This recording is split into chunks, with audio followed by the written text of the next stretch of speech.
الدكور با من Soomaaliya wuxuu iga sheekeeyay gobolahan dhexu tagay dalalkan dhexe Afrikada dhexe xaqi ma aha Afrikada dhaxan ka hadlay nimay jaamacad isla dhigan jireen baa markii jaamacada loo xiray wuxuu yiri dalka ayaga baan ku soo barahayaa iyo ahalka anaga iyo saaxiibana inay keen israacni ninkaasi Soomaaliyada la kaxaynayo waa ninka Soomaali u quruxsan matalan nin dheer oo cas oo san dhuuban oo timo jilicsan oo tolana ah oo si wiil u baxay way ninka marti qaadahay ee dhaweyn hayra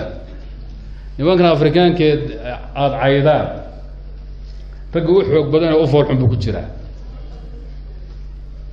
jeer dhaqaaqday way waa sidoo wadaadku yiri way hadda magaciisa waan sheegay laakiin waxa tirada wadaadu waxaad sheegtay baasha kor ka maro hoos u dagay almuhim reerkoodu buu tagay wadaadku wuxuu yiri markaan aroortii soo kacaba intaan weysiistaan tukade in meelaha marayo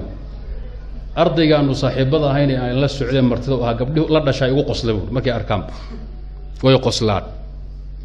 qoslun biga jiidaan way ugu maadaystaan buu maalinki dambe waxa wadiga hebela gabdhahan kula dhashay dhowrka ah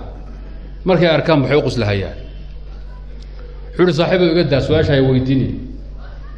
warka deyn maayo hawsha waa ku dhibarahaye ka jawaab xuri hadan ka jawaab amad dhibsataad xumaan ii qaada ma yabur wallahi inaan ku qaadeen bas wuxuu yiri waxay ku qoslayaan fool xumadaada